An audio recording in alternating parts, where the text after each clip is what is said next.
That was funny.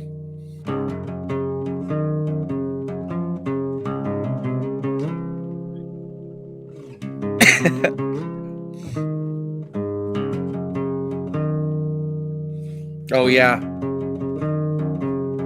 Yep. Legend says that Hercules swept Cerberus right off his feet and effortlessly set him down softly as a songbird. Atlas kept the world upon his back and every day wondered whether he could stand it any longer. And Tara Reid came out to say the man they tried to label the Messiah of morality was really just another rapist. And I don't intend to hesitate when asked who was the stronger.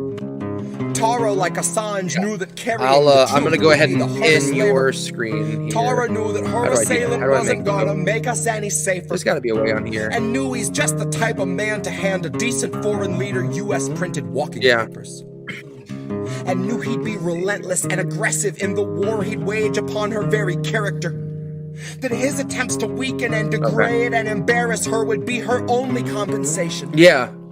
Because last time we had it that it was like on the right, in that blue drop down box. That was perfect. The self-styled titans of survivor advocation.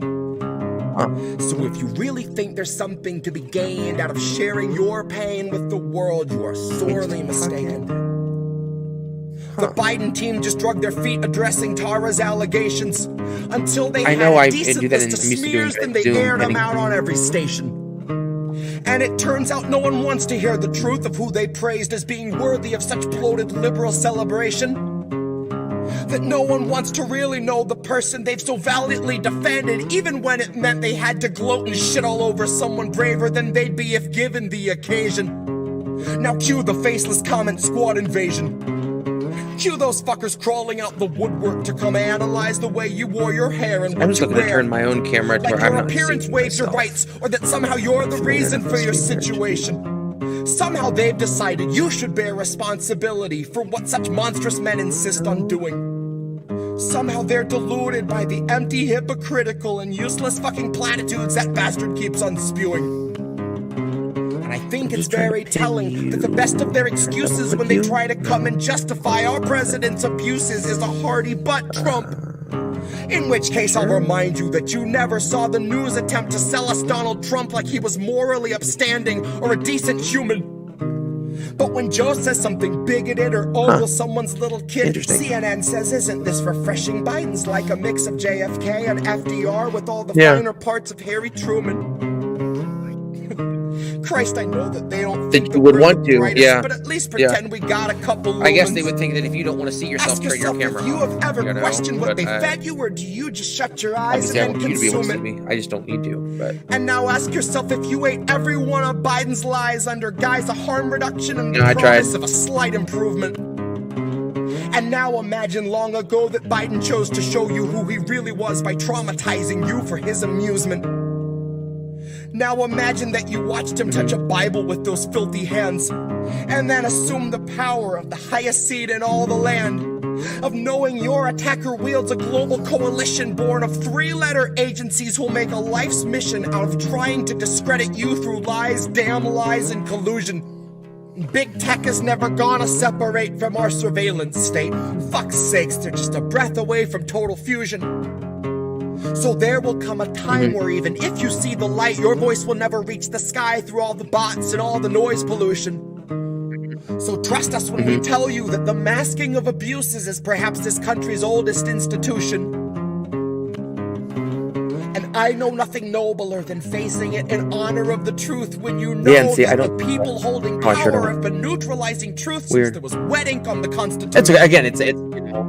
So know that Tara's truth is something crucial to the movement. Yeah. And if you see yourself a partner to the revolution, help this country see through all the baseless propaganda out of there. Joe's illusions. No.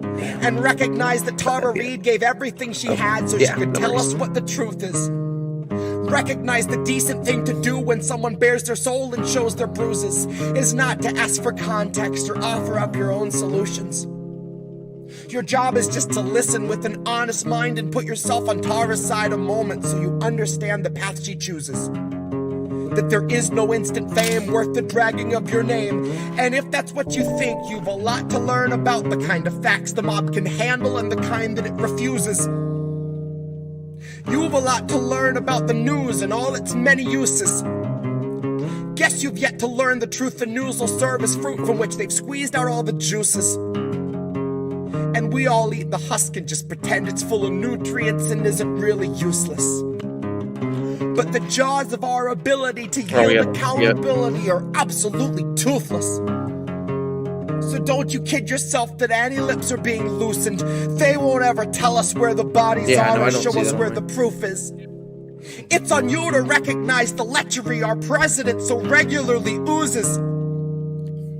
It's on you to muster up some honesty and ask yourself. It's okay. Again, we can worry about it. But it's America that loses. Open up your eyes and learn to recognize the bruises. Open up your eyes and learn to recognize the bruises. Mm-hmm.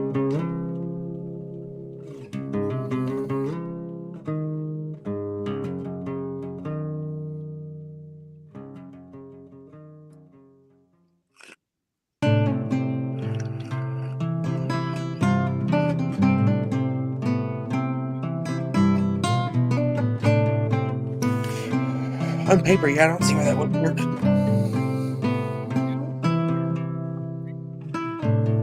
March of Dimes. Family fun run cancer bonanza. Front page of Apartheid Times. All of the charm of a car bomb. Arms wide open, taking no targets alive. Dark was the night, save for a red glow painting the sky in a sickening light. That's perfect. No, that's all I needed. Seen out of hell or a day in an utterly alien life. When the fire runs wild. Oh, gotcha. That hides the part of, okay, yeah. Where the wild is more your day. But yeah, that's what I'm trying to basically be able to turn on. Is just hide me and make me out of the feel jaws of your pride. So open them wide. Now is the time. There's nothing to fight. Blasted or sworn to defy.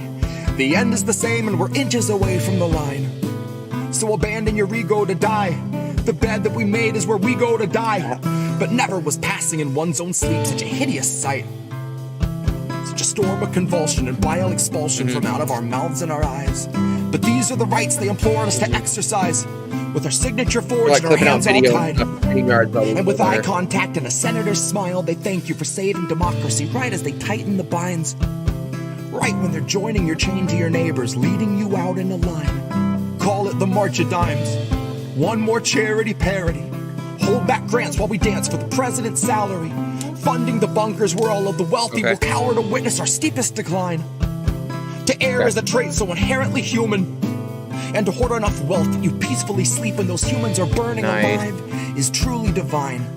Yeah. If divinity really means withered and fully decaying inside, you could live with yourself till you run out of wine and ring for a drone off a prime. Skim a little off of the top of the March of Dimes. Sign of our system of capital, head to the sky with a hideous cry that mimics the suffering families out on the street that have built a career out of passing by, who were part of the great design, part of a citizen base with its fate resigned, part of a two-party system where both of the goals align, and the end result is more housing crisis than the plot device of 2009. Capitalism demanded a sacrifice. So I walk to the square, hand them my son, and they hand me the dice. I roll for his life. To an equal extent, you could say I was rolling for mine. I'd called any favor, I paid any bribe. But it's all up to me for the roll, so I close my eyes. And the sound of the crowd is the same for a 1 or a 5. Two equal outcomes playing as though they're on opposite sides. And I know in my heart that on 4 out of 6 he'll be fine. Can't seem to roll them, I can't let them go, I'm just holding them tight. I'm just holding them tight. I can't seem to roll them, I can't let them go, I'm just holding them tight. I'm just holding them tight. I can't seem to roll them, I can't let them go, I'm just holding them tight. I'm just holding them tight. I can't seem to roll them, I can't let them go, I'm just holding them tight. I'm just holding them tight.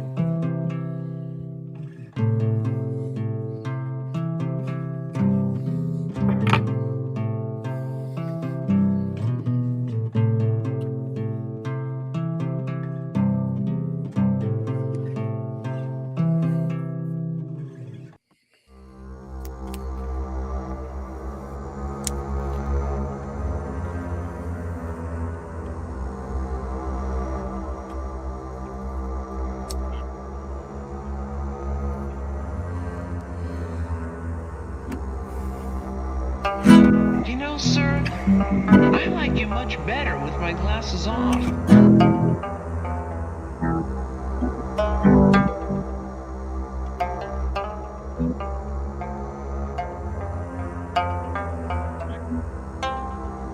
I guess I was born with the curse of foresight. Cause I knew Joe was only gonna represent the war side. And that said, I just came to fight. You could keep the ore flight. Save the surprise and the gasp when the shadow of the fascists have cast I sure on do. your Yeah, that's doorstep perfect. in the glow of your porch light. Save the surprise when the grid goes down and we go underground to lick wounds in the gloom of a torchlight. While up in the sky, a blimp glides by with a sign like New Year's 2022. Brought to you jointly by Pfizer and Coors Light. While the centrists observe from a comfortable courtside, right in the thick of the action behind a partition.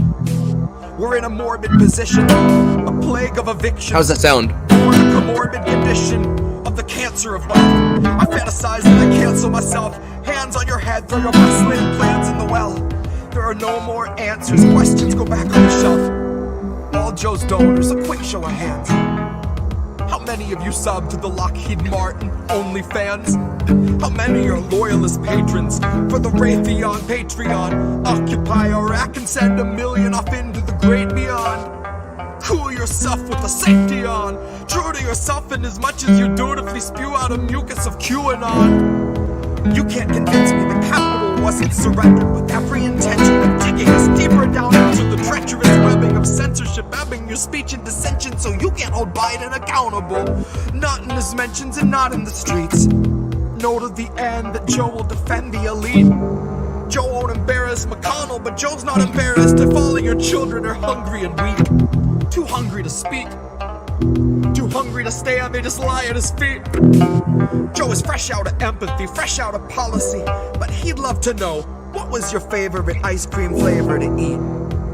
Back when you used to eat. I guess the road isn't rocky for people who thought we were free. They'll believe what they read and Joe's here to lull them to sleep. Counting us down by the dozens, the culling of gullible sheep, led to the slaughter by media tyrants and government thieves. These are the leeches that stubbornly suck where there's nothing to bleed. These are the tumors that force us to crawl on our knees. This is the home of the brave. This is the land of the free. One was foreclosed in 08. One was condemned in 16.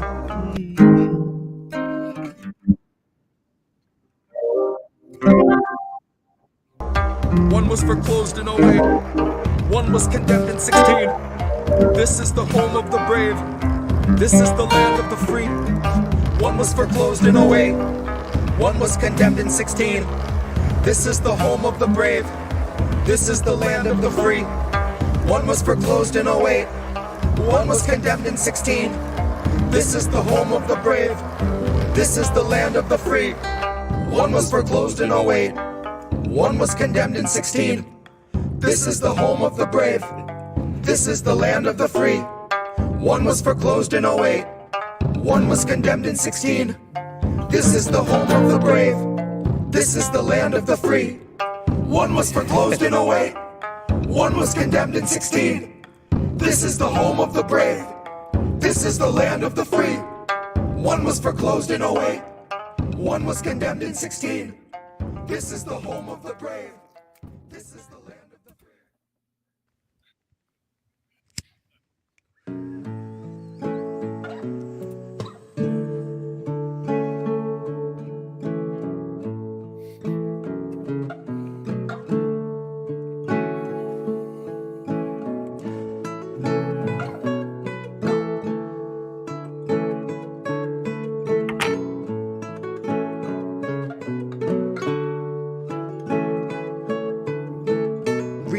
Lips, brand new taxes, starving all the billionaires and neutering their Visa Maxes.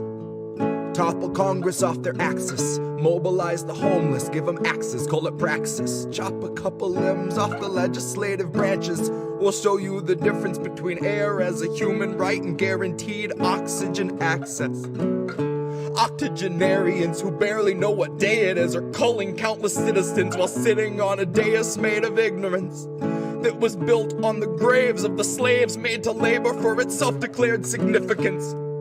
And all to build a Congress full of millionaires who make their fortunes insider trading while they shit on all the indigent. So I got a bone to pick with our leaders, and I'll start with the ligaments. Pick right through the muscle, dig the marrow out, and serve it to the unhoused millions living in their minivans or watching their belongings get evicted from their tenement. I have a dream where we breach the walls of Congress and just let them in. And what happens next will survive in only text, cause there won't be any evidence. There will only be that heavy kind of feeling that pervades a space where there has been a reckoning and you can feel its remnants. Let any man who enters seeking power know that those who came before him suffocated on their eminence. That there once was a seal on the wall, but we quartered it and scattered all the pieces that it might prevent its semblance. And so we end the great experiment. We'll take all your billions, leave you 2 coins for the ferryman. Leave you drifting on a Dutchman floating derelict among the wretched seraphim. For holy is the hand that wiped the land clean of those who pose as gentlemen. That's my time, honey. Cue the thunderclap and strike the theremin. And so we end the great experiment. Give you 2 coins.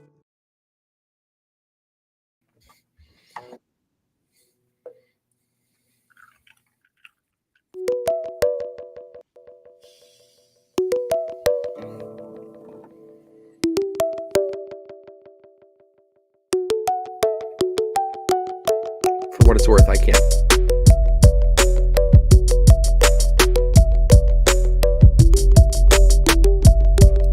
No.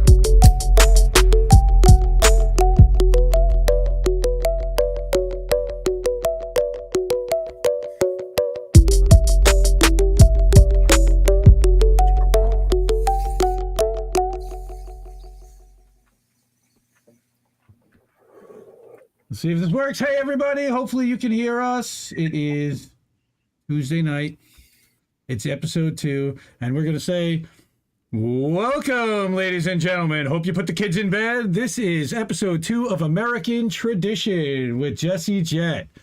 Tonight we have the Stockholm Party, where we're going to dunk on Democrats and we're going to take no prisoners. Really excited? Jesse Jett, the floor is yours, dude. Oh, why? Thanks for the floor. How you doing tonight? Oh, it's been an interesting couple of weeks, packed with a ton of different appearances, live streams, podcasts, all kinds of scheduling stuff, crises, and lots of fun, of course, and war and shit libs and all kinds of stuff all around it. So I'm ready to rock out with some tunes.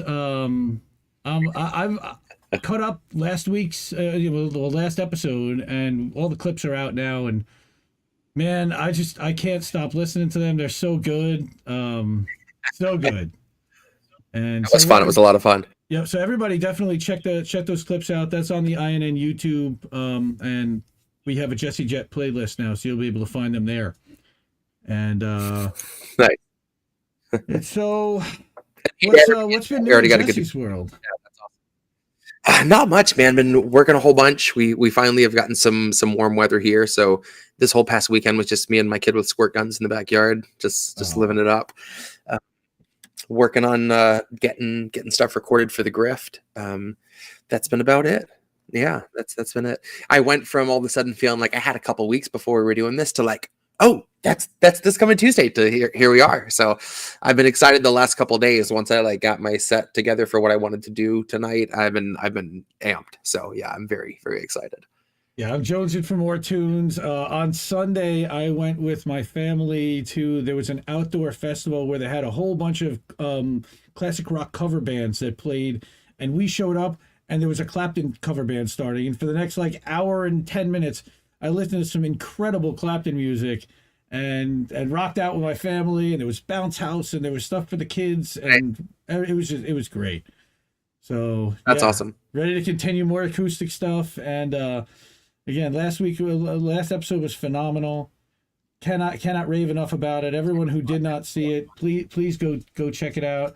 To anyone who's in chat, so we got Cynic, we've got Charlie Mac, we've got Oz, Apparently, we had a hot mic I think they're all beforehand, of course.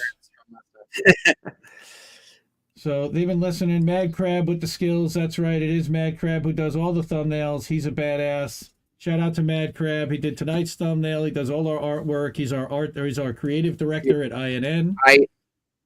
I started cackling at work today when I saw the picture he sent for the thumbnail for this episode. Nancy with her like Mai Tai or whatever. I lost it. I was just dying laughing. Like no matter how good you think he's gonna do, he does like a million times better. He just blows your expectations out of the water every time. So good. At brunch with mimosas. I mean, outstanding. Yeah, and that's a perfect depiction, unfortunately. But we got a lot of stuff to cover this week, these couple weeks. Man, there has been a lot of it's election season. We could say that. Boy, is it ever. It's ever. Ooh, man, is that heated up? Again, the last time we were on, Nina Turner had just lost that day. That night. I don't think that there's any that there's been any primaries since where there's really been any substantial losses. I know today John Fetterman actually won in Pennsylvania for the Democrats, which okay, I guess he's going to be marginally better if he can win. I think Dr. Oz is probably going to be the guy on the Republican side, so that ought to be an interesting race to watch. It's 2022. It is. Wow. It just and then now Somalia. Today you had that Azovstan thing. I mean, like there's so much happening out there on a daily basis, and they're just hitting you so fast. It's so hard to keep up with all of it, man. I'm in it all day, and it's hard to keep up with it. Yeah. Yep. So I know. I feel for everyone else that I'm sure they feel like they're being put through the ringer all day, every day, and man. That's why we're here to just shake off some crap and dunk on some people and have some fun and play some tunes. So exactly. Good shit, man. And that's kind of why I have an awful lot of friends and a few family members that heard some of these songs were like, why are you going after Democrats? Why are you going after our guys or whatever? And it says that's it. That's what we're supposed to expect out of our side of the people on our team, and they don't deliver for us. It's just a smile and a handshake and the same bullshit, and it kind of defer to like what Malcolm X said, that ultimately you have more respect for someone that's honest about who they are, even if they don't give a fuck about you or your rights or your well-being. If they have the guts to say that to your face and be honest to you about it, as opposed to telling you that they're here to help you and that they're not your enemy and blah blah blah, when they have the same opinions and the same agenda. I have way less respect for the person that comes at me like a snake. So those are the people that we've been told we're supposed to not only put all our faith in, but they're like immune to criticism because they're the best we've got. And that's battered wife syndrome some days and Stockholm syndrome the rest of the time. Well, what is it? I know that it's Jimmy who says that we're like the children of drunken of alcoholic parents. And I do kind of feel that kind of accusation or that kind of analogy that look, they abuse us and say, how come you're mad at me? Why are you mad at me?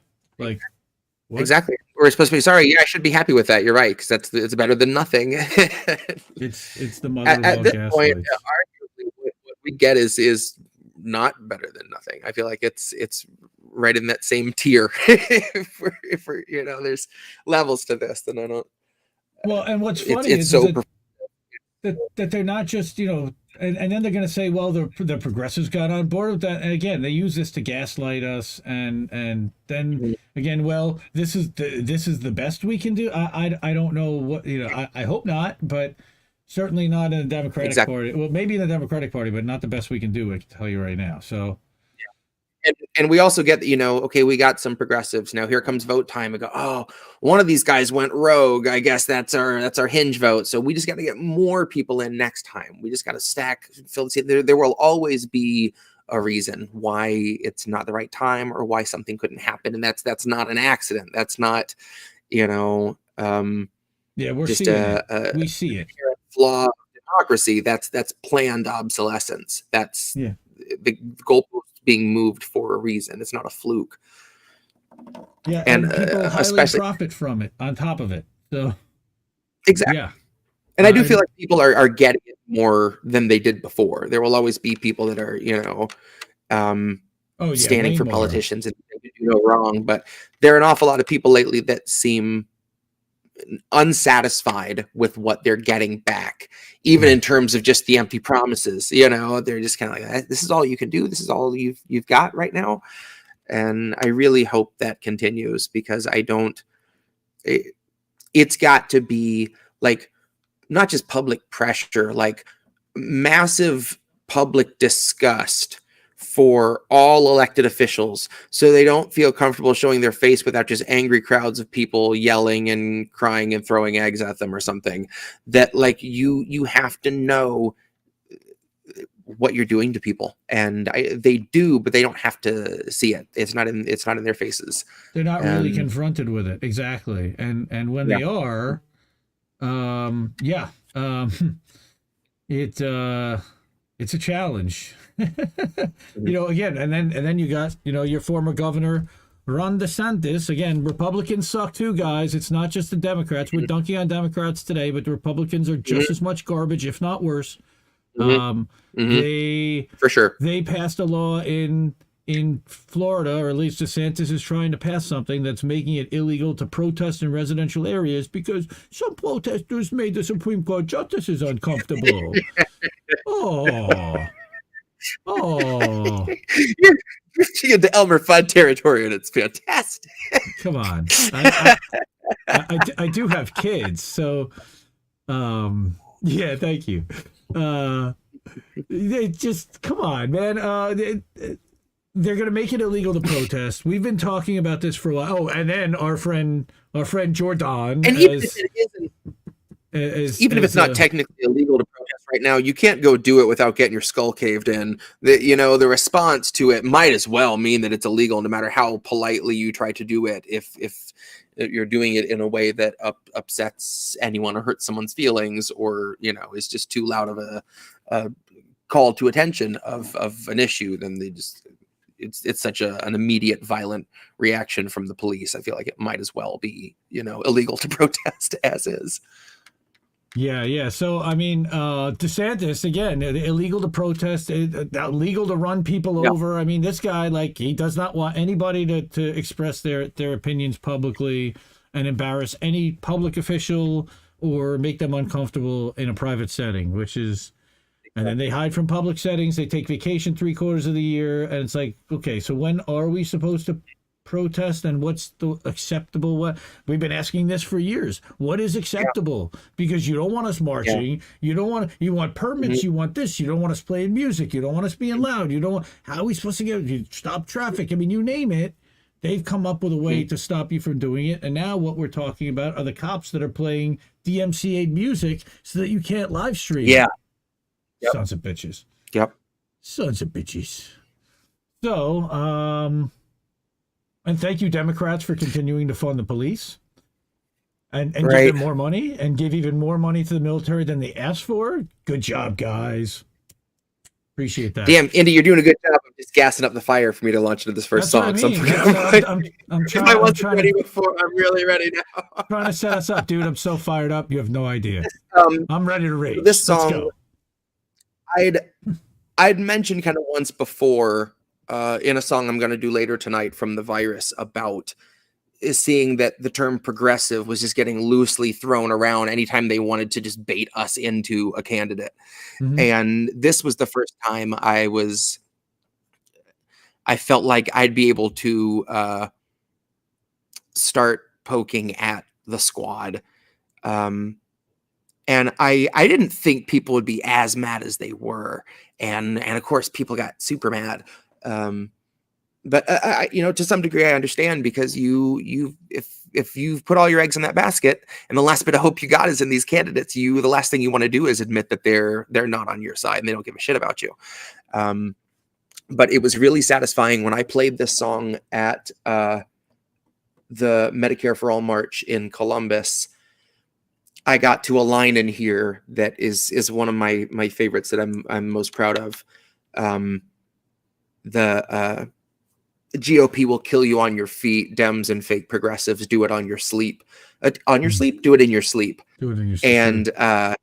And there were some like woos and shouts and a little swell of applause from people while I was like ever after that line, and that meant so much to me, you know, in mid song for a line that I love that much, to just kind of have that validation that like that's the burn that I felt like it was when I wrote it down, basically.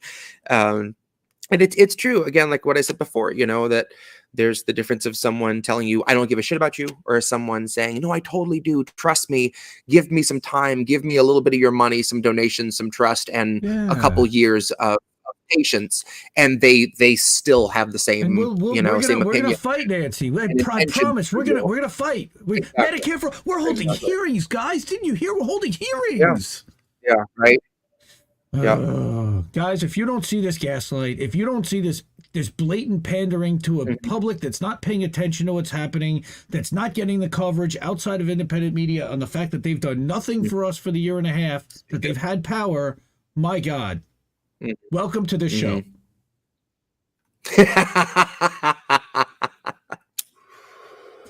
We're going to have some fun. Oh, we got the apple, the patented apple bomb. And with that, this is from inauguration gift. This is called #SquadGoals. All right, well, hang on. Let's go to just this playing. This was been tweet for a long time before Cy Oppenheimer came along, but.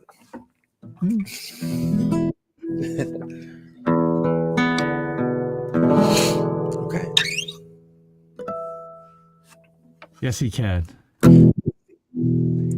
He can see the chat. I sure can, yes. Fate demanded I be singer of a new ballad about the candidate you wanted, like a finger in your fruit salad, but were made to choke down. Never mind, he didn't have supporters on the ground. Never mind a website that gave volunteers the runaround, and a platform, a policy that followed Biden's lead and didn't make a fucking sound. And then he takes the crown. Now that's ascension into power by immaculate election, cause no one really wanted it and no one should have trusted it. But don't you try to question it, cause Joe is not a fan of questions, but Joe is a fan of pointing fingers right in people's faces. Or if they're not in public spaces, Joe will try to point a finger everywhere I won't mention, cause Joe's soul is molded and beholden more to power than the list of fucking speakers at the DNC convention, who gave us all a show of keeping AOC at bay, just so everyone could say they tried to censor her dissension. But if you still believe that those progressives we've elected give a shit if we're protected, there's a bridge I'd like to sell you in a parallel dimension. You know they're just tech savvier with media relation, propagandist Instagram and public obfuscation. They're better suited to assure you that they're here to have a conversation. They're better suited to assure you they aren't actively supporting your eviction and your slide into starvation. Better suited to assure you they can tweet about your needs and offer hope and motivation while you drift into the weeds. But they've partnered with the moccasins and gators and the reeds, and they damn sure get a portion of our meat. So, love me or leave me or mislead me to decrete. Honey, you don't want to hear it, so I'll try to say it sweet. The squad are not your buddies, they are simply more discreet. The GOP will kill you on your feet. Dems and fake progressives do it in your sleep. Anyone can recognize a nation's needs and put it in a tweet. But coming from a leader in a seat of power really shows they know they're obsolete.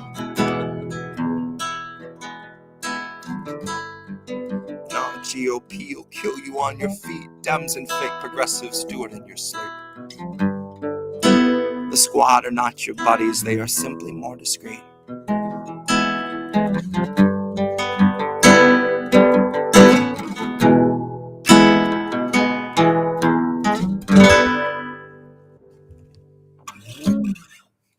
And that's #SquadGoal. #SquadGoals. My favorite line from that, honestly, is anyone can recognize our nation's needs and put it in a tweet. Bro, That should be on a fucking plaque in the Smithsonian somewhere.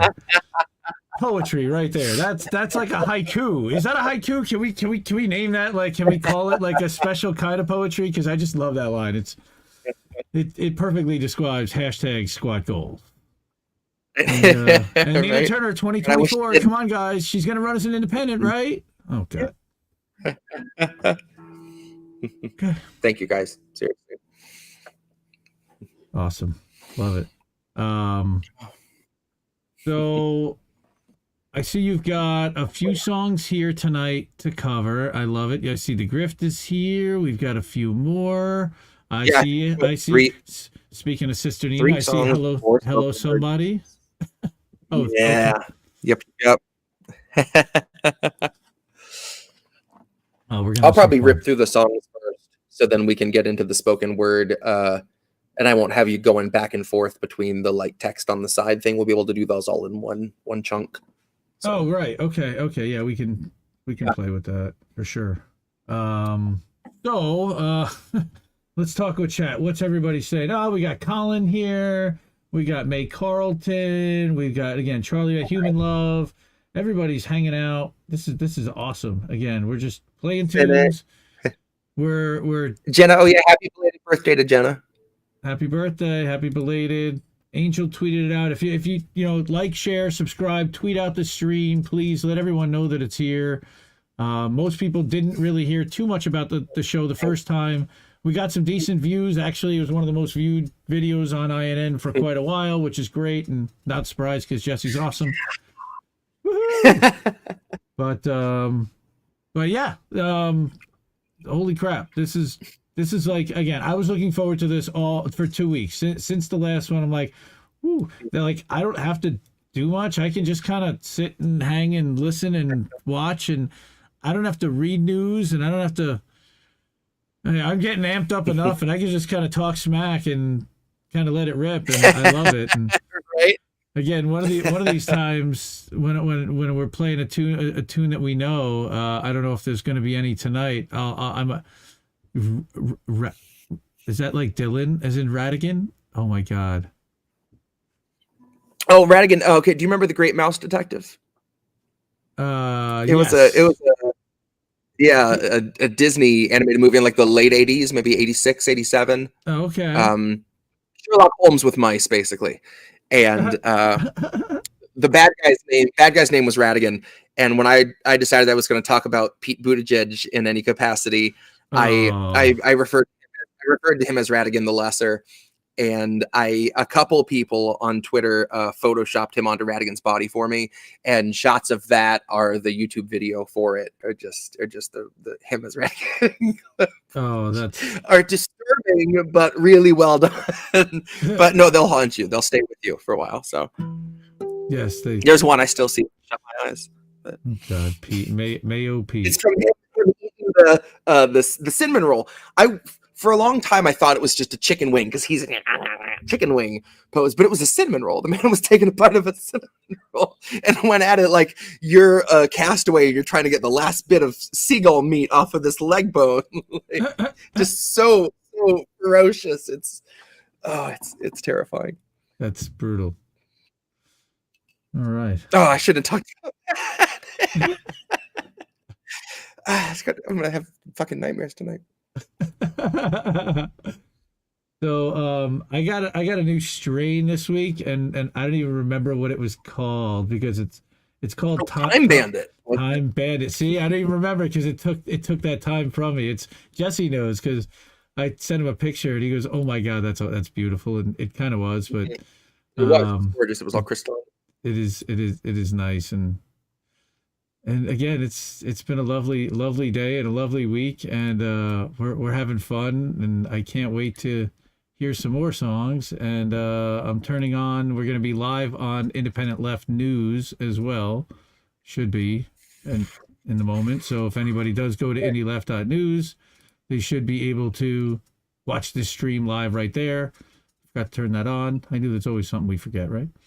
And switch that to 1080p if you're watching on Indie Left News. It can stream in full 1080p.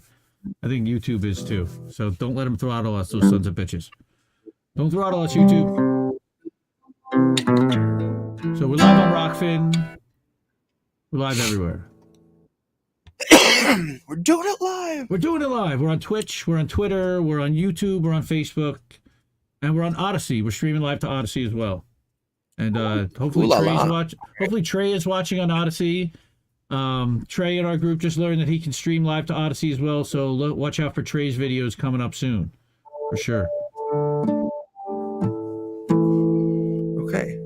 So this one, this is one of my few features that when I was watching footage from the, I don't even want to call it a protest, the photo op / sleepover that AOC and Cori Bush did when the eviction moratorium was set to expire.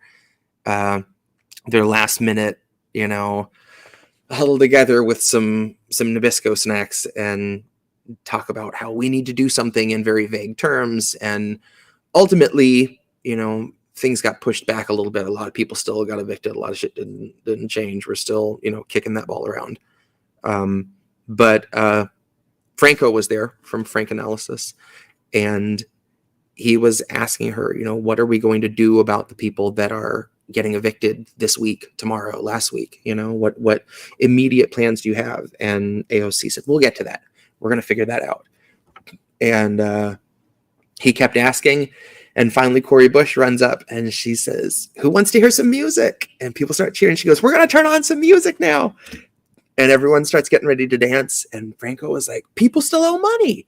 People still owe money, and starts screaming it and just gets drowned out. And it was so Soylent Green. It was such a just stark moment of him shouting as loudly as he could to be heard and getting drowned out by everyone just getting ready to put all those concerns aside and dance their asses off. And as soon as I heard that, I started writing some stuff in my head, and next thing you know, I had a song on my hands. And I was like, man, I need to sample that. Can you please let me use that? Because if I can't, I don't even know if I want to do the song. Like, it needs this. And he was like, yeah, go for it, go nuts. So the only other clipped guy it out. The other guy who was there at the on the steps of Congress was in chat before, and that's Colin Radix Carter. He was yelling at Cori, what about the 10%? What about the 10%? So shout out to Colin for being right there, standing with Franco, shouting at the squad too. And that's our brother. That's our INN brother right there. So that's awesome. I don't know if he's still here, if he's working on INN News for tomorrow night, which I'll be on with he and Reef. So check us out tomorrow night, 10 o'clock Eastern. But this song, what are we playing now?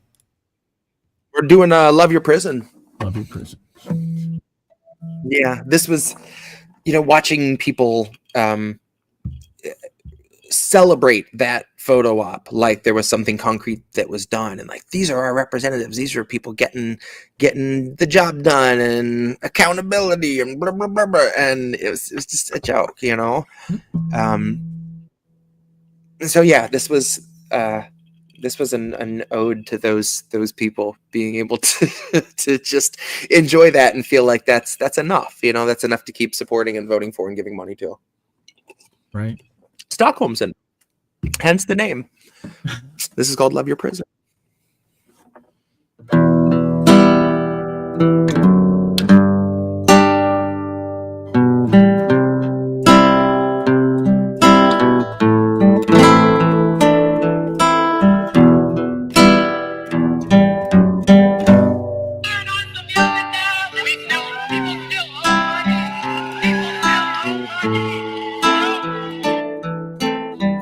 It looks to me as though you learned to love your prison. I guess you'd say you made it your own.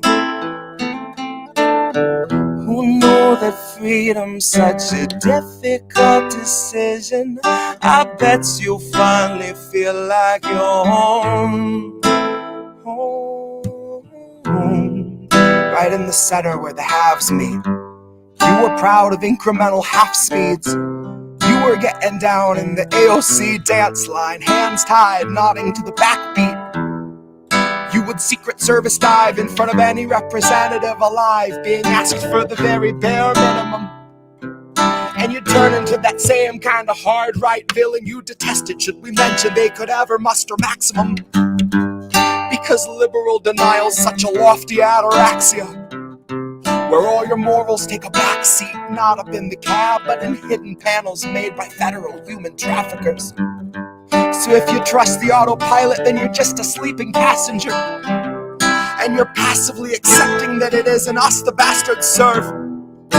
You're making peace with all the evil walking on this rancid earth, preaching unity with those who bound your hands at birth, and glancing up at fascists on a bloody dais thinking they just need a push. God, I'm not a holy man, but I am praying for a burning bush. Yeah, I know you'd love to look away, but love, you need to look. There are many massacres this country manufactured that will never make the books. Now here's your fucking hook. It looks to me as though you learned to love your prison. I guess you'd say you made it your own. Who knew that freedom's such a difficult decision? I bet you finally feel like you're home. Home on the range of excuses, justify some fracking, water down pollution, paint a fresh coat of bipartisan charm over backroom collusion. Your consent is being manufactured by illusions, marketing executives in federal seclusion, working day and night to keep you just the side of lucid, to be down for calling out abuses. So fuck all these progressives who can speak on revolution once they've emptied all your powder out and spit out all your fuses. See, I prefer to judge a leader not by quality of tweets, but the six-figure book deals she chooses, the donors he betrays, and donors he would gladly take a bullet before he refuses. All the slogans he reuses, buzzwords he produces that he spews like mucus. Two can play at that. So here's the inner dialogue of every time I snap, and it's been fine-tuned to ruthless. It's screaming politics are useless. Just a bunch of loose lips tweeting cute shit, power suits, taxpayer booze trips, and a bunker at the ready when the shoe flips. When there will be no news clips, there will just be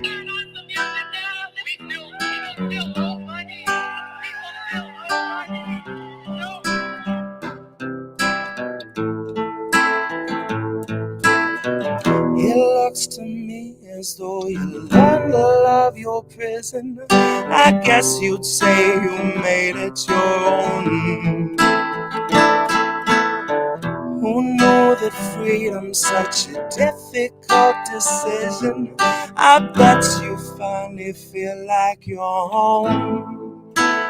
Home.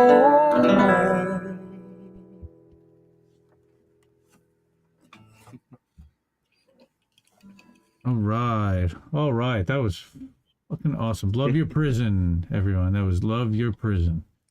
Big thanks again to Franco for letting me use that. Shout out to Franco. They're still gonna be evicted. Turn up the music. Pretty much. Turn up the music. Turn up that music. Come on. That was wow. Yeah, Franco was doing it. Oh well, and then of course we have the apologist on there, like, hey, come on, they're our friends. Let's not yell at them. Let's not yell at them. There were a lot of handlers there those couple days. And remember, they I should. Go ahead. Sorry, I'm just answering Cynic in chat. She asked if I was going to do the new spoken word piece, and I should. I should pepper that in there real quick. A little sidebar. Sure. Let me find it. Sorry. Cool. Warren found his way into the stream. Oh boy.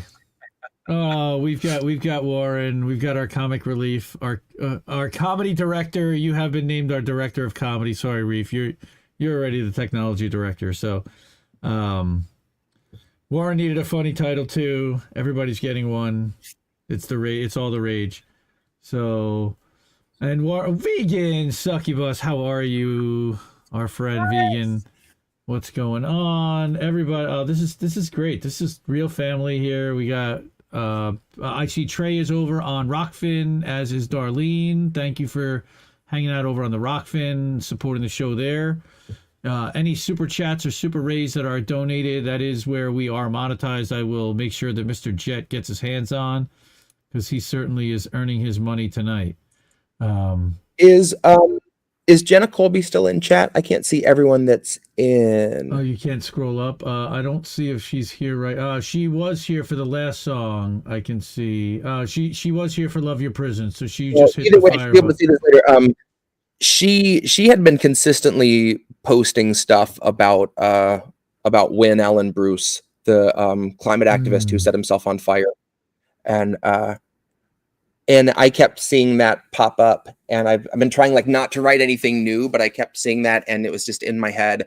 And it was one night I had just gotten done recording, and I checked Twitter, and she'd put up a really beautiful picture of him and some words about him, and I started writing a little piece, and I actually sent it to her before I posted it, because I was like, I just want to let you know that your posts kind of kept this in my head at a good time. So anyways, this is a piece I wrote for him, because I kept thinking about, obviously what a massive statement that is to make, that if there's any way to have your message heard, and have people take notice, that's about the most profound way you could do it, arguably. Self-immolation, yeah, I would say so. Yeah. And that in the future, if someone did that again, this would be, this guy will be synonymous with that. And I thought it was interesting that his name is Wynn, and that stuck out to me. So this piece is called "Consider It a Win." Our hope is growing hollow, and our patience wearing thin. The sun is being swallowed by a dusk that grows within. The heavy slab is sliding shut, soon light won't filter in. So if you choose to be the torch, consider it a win. Before they censor every thought through sensors in your skin, before they start the fire, though they'll never mention flint, before our hell is frozen and the ice is thick as sin, if you have heart to bear the torch, consider it a win. If you had voice to protest, but were drowned out by the din, and you should choose to rise above as embers on the wind, go smear the court with soot and carry ash on swirling limb. Go fill the lungs of bastards that they know the smell of him. Burn bright and be the beacon that will light us home again. Should you so choose to be the torch, consider that a win. That's it. Well, Jenna Colby is still here, and she says, "I fucking adore you, Jesse Jett," and I concur. I'm glad you're here. So thank you. And you're awesome, and that's great. And consider that a win. And rest in power to Wynn Bruce. Yeah, and Jesus. Oh man, that is the ultimate sacrifice, the ultimate protest statement. And I saw, of course, the Atlantic trying to draw a question. Was that actually the right thing to do? Oh my God. Yeah, right. The question that at that point. Well, there. Speaking of, I usually don't talk about it before I actually do it, but there is a sample I'm cutting out this week to use for the grift, from a line from an old H.P. Lovecraft story, actually. And I heard a reading of it that was perfect, and the line was something to the effect of, newspaper men proved the hardest to contain and control, but largely cooperated with the government in the end. Like, yep, using that. That's taking profound. it. Yes, please. So yeah, this is if anyone's ever seen The Great Mouse Detective, then you're familiar with Radigan, voiced by Vincent Price, actually, which was pretty great. And you'd asked me, I think it was after the show last week, that you asked what if anything Fox has listened to of mine. Yes. And I haven't let him hear much of like the political stuff, obviously, because even if it's not a matter of language, this is a subject matter. Like he's very savvy, and he pays attention to shit, and he understands the meaning of a lot more words than we give him credit for. And I'm trying to kind of introduce him gently to how things are. But after we watched The Great Mouse Detective for the first time last week, I mentioned that I had a song called Radigan, and he was like, "Can I hear it?" I was like, "Yeah, actually, you can. Let's listen to it." So that was way into these. He got to hear this, making fun of Mayo Pete, which I wholly which endorse. I think there was only like one line in it. I didn't really go too hard on Pete. It was more just kind of progressives in general, because there were all sorts of candidates all of a sudden that we were being told they were a progressive because it said on their campaign flyer that they support this, and this, like that means anything once you get in office. If you go throw yourself into the piranha pool of the Senate, what are you going to fucking do in there? So this was once I started realizing that they were just slapping that on anyone to try to get us to bite. And I didn't fucking appreciate it. Yeah, this is called Radigan.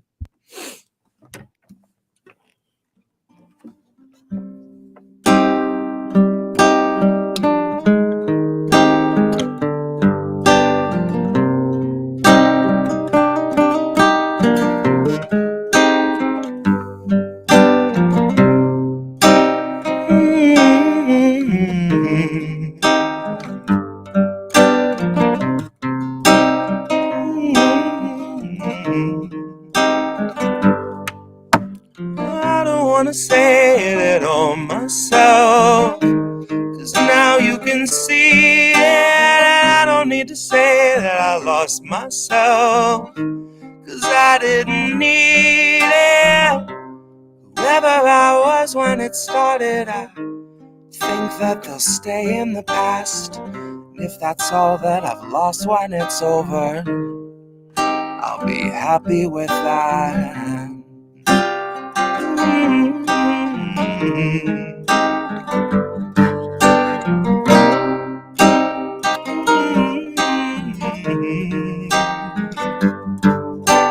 I don't have the inflection for commercial rap appeal, and I'm a little too subversive to be verified. Now if someday I should reach 10K, I'll retract it, I'll admit it, and I'll clarify.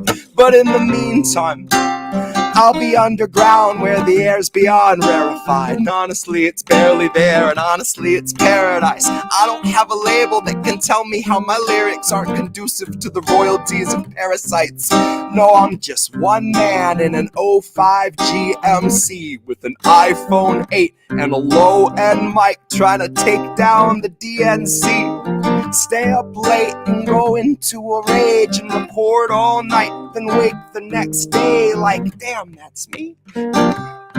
So honey, trust me when I tell you that your fury will articulate those things you're afraid to believe. You can tell, 'cause I shake when I speak, that there is anger in the air we breathe. And it's been liberally applied like the label of progressive, slapped on every neoliberal spamming you their message, slapped on every Buttigieg who tells you cozy up to your oppressor. Pardon me if I don't trust a word out of Radigan the Lesser. But don't shut your eyes, love, the more you know the better.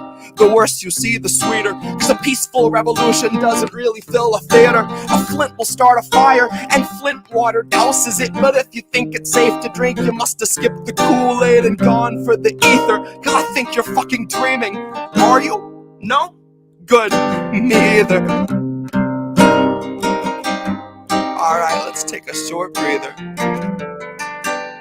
I don't need to say it all myself, 'cause now you can see it. I don't wanna say that I lost myself, 'cause I didn't need it. Whoever I was when it started, I think that they'll stay in the past. And if that's all that I've lost when it's over, I'll be happy with that.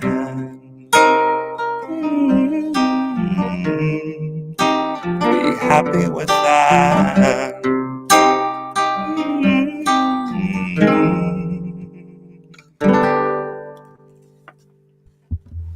And that's Radigan. Radigan.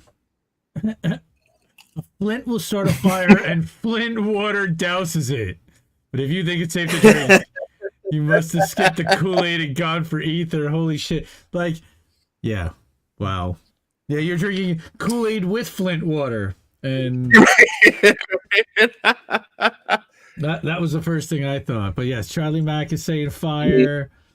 And Cynic was saying I'm not crying, you're crying with the win with the consider it a win. That was fantastic. Also, again, I'm gonna put up Cynic's.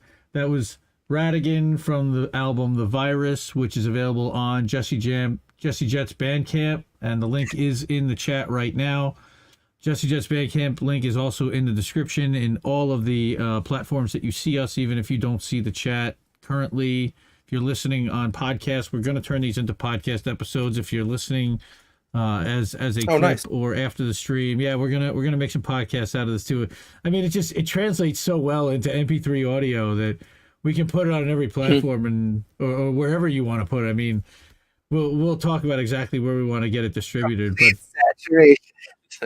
but we can sure try to infect the airwaves with some more Jesse Jett and shitting on Biden and the squad tunes, because we don't have enough of those. Right. It's true. Have you ever heard there's a couple of different musical comedy ones, and I used to watch this kind of, he's a DSA shitlib. His name is Mike from PA. Okay. And he's a sweet man. He's a little belligerent, but he's a sweet man. But what I respect and admire is the way that he would start his show is he would run tunes for about the first 20 minutes, but he would run funny political protest songs, similar to kind of like what you do, you know. But it's mostly DNC stuff, but he would also talk. There was also a guy who dunks on Republicans, and the Trump videos are hilarious. And, you know, again, these guys had a little bit of TDS, but at the same time, Trump was a walking comedy tour. So there was plenty to clown on, and these guys made hilarious remixes. I think now they're actually called the Remix Bros. I think they used to be called something else.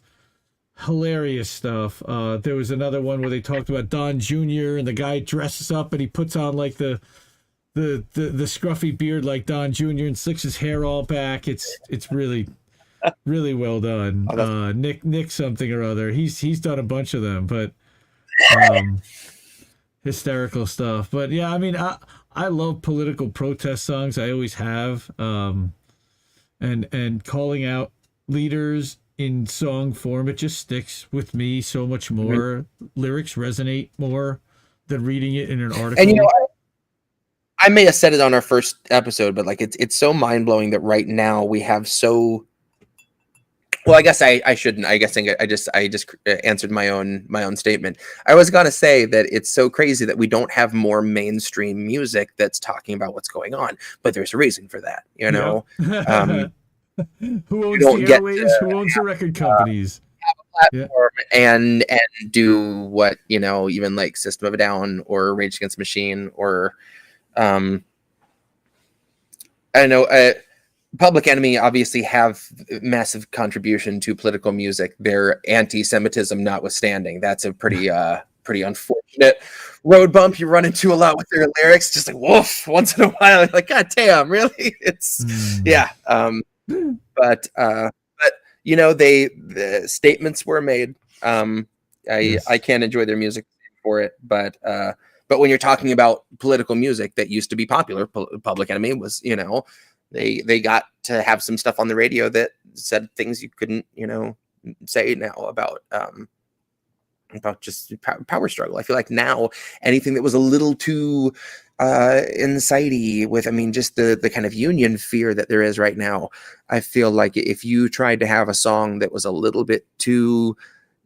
class conscious, even if it was indirectly so, I feel like it would get nixed before it could get anywhere. That's just me. Kid. Yeah, kid. I don't think the kids are gonna go for that. It's pretty much what you're gonna get from a record company executive.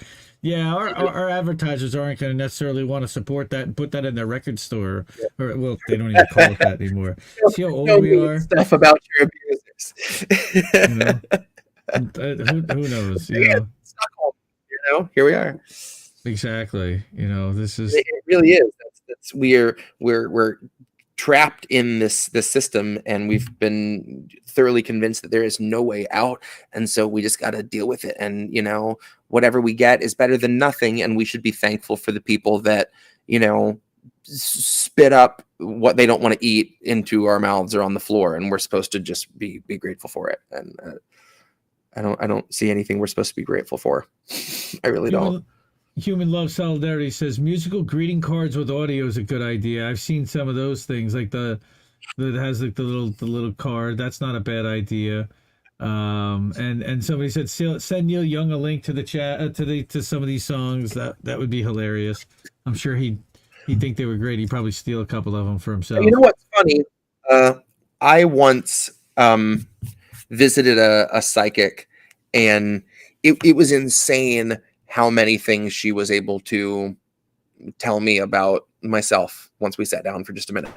And a few things that she ended up telling me didn't make sense for a while, but down the road, some of them did. And some of them came true in ways that I didn't even realize until a while later. And it was one of those like, oh my gosh, it's just like the old psychic lady said. Holy shit, like it happened.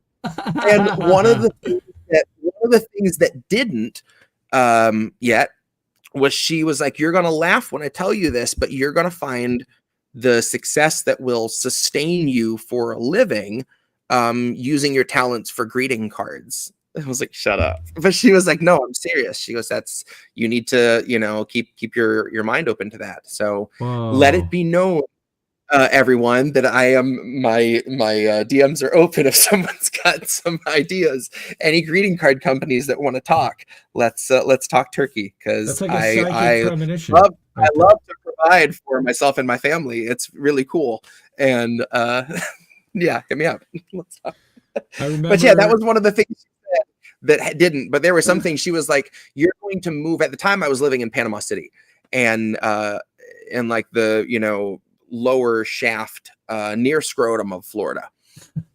And this lady said, you're going to move to South Florida, like Naples, maybe below Naples. I was like, fuck you. I was like, dude, if I move, I'm not going deeper into Florida. Absolutely not. 2 years later, I moved down to the Florida Keys, and it wasn't until I was in the Keys for like 6 months, I was like, holy shit, just like the psychic lady. So that's when I started looking for those things. Whenever I could, I tried to like remember what she had said, and there were a lot of things that cropped up from time to time. I'm like, God damn, okay. So yeah, the last box I have to tick on psychic prediction bingo is my gravy train coming in thanks to greeting cards. So always looking for opportunity in that medium. I think we might have something here, because just tonight we were having a birthday celebration here for a family member, and my wife puts a candle thing, and it's like one of those little, I don't know if it's LED, it's a little battery power with the little watch type of battery, and it opens up, you light it up, and it opens up to like this whole Sweet 16 candle thing, and it plays Happy Birthday incessantly over and over again, annoying you to shit. All right. And you can't turn it off. I literally had to like bust the thing open and take the batteries out in order to make it stop. Like, make it stop, please, God, make it stop. Right? Trick candle of greeting cards. It's the candle from hell of greeting cards, and then it's an American tradition, and it won't go. It's an American tradition. I would see curtain. Red pill, March of Dimes. Like he said it. That would be great. We have fun here. We certainly do. That's the show is all about, is having fun. So we got, and you said you had one more that you wanted to play, or you're done with the playing, and now we're going to do spoken word. I am done. We're getting in spoken word now. Nice. Okay. We're gonna be getting into Bomb Squad if you wanna get that one. We're gonna do the Bomb Squad. Hold on, let me full screen this and bring up Bomb Squad, and then I'll switch it over. That's at this not point, really I've the way already I wanted done. Rename it. The open in Google Docs. There we go. Yeah, go ahead. Oh, you know what? I just remembered when I did Love Your Prison, something I don't think I've ever mentioned before. But there is like a subtitle for that song of ataraxia, and I use that word in the lyrics as a liberal denial is such a lofty ataraxia. And that was a word that I found that I fell in love with that is in its use, it's almost like the opposite of hedonism, in that it's like you couldn't care less about trivial concerns, whether it's the world around you or your own needs. You're just like, it's kind of beneath you. But a lot of the uses of it, it's in older writings, but it is someone that just kind of got this aloofness, that they don't give a shit what happens to other people, that they're just kind of detached from it. And that was just such a good brunch crowd kind of word to me. That was the first thing that popped into my head. Was it's defined as the freedom from trivial cares or trivial thoughts, and just people that can look at what so many people are struggling and fighting for and getting arrested and beaten and censored over as just something that's not their concern, and kind of go on about their shit. Ataraxia was a really easily the prettiest word I could use to describe it, because I had about a dozen really ugly ones, but that was one I liked a lot for that. So I didn't know if anyone ever wondered what that was, but yeah, that's what ataraxia is. That is poetic. Okay, I think we're all set here. Okay, I'm gonna flip to. Hey, look at that. Bombs. This was on. Oh, nice. This was on the Coming of Spring, and this was like, I really wanted to get into the failures of the squad more, because we were several months down the road since #squad goals, and getting to do it in spoken word form really lets me just kind of let loose. So this is Bomb Squad. I loved the idea of them actually being a bomb squad who will do everything but defuse your fucking bomb. And even though that's what they're there to do. So playing with that was super fun. It's more like the Mod Squad. Right, exactly. So yeah, this is Bomb Squad. Sick of the lie, and I mean the big lie. Sick of the talk and sick of the sight. So let it be said, I was a lyrical blade at the neck of the right. I was a lyrical needle that entered the temple and opened the mind. Interim Lord of the Flies, erecting a hall to the dead in a culture of trauma survivors who struggle each day to survive. Held under pressure by suited oppressors who peddle in blame with a little bit of victim shame on the side. Can't quite measure the spite each day when you find that you've opened your eyes. In a nation refusing to honor the worth of your life. In a nation refusing to lessen the wealth of a handful to wash off the stains of our poverty lines. But they're happy to tweet on the issues and pat themselves all on the back for the bill they designed with zero intention to sign, but all too content to soak up all the media shine.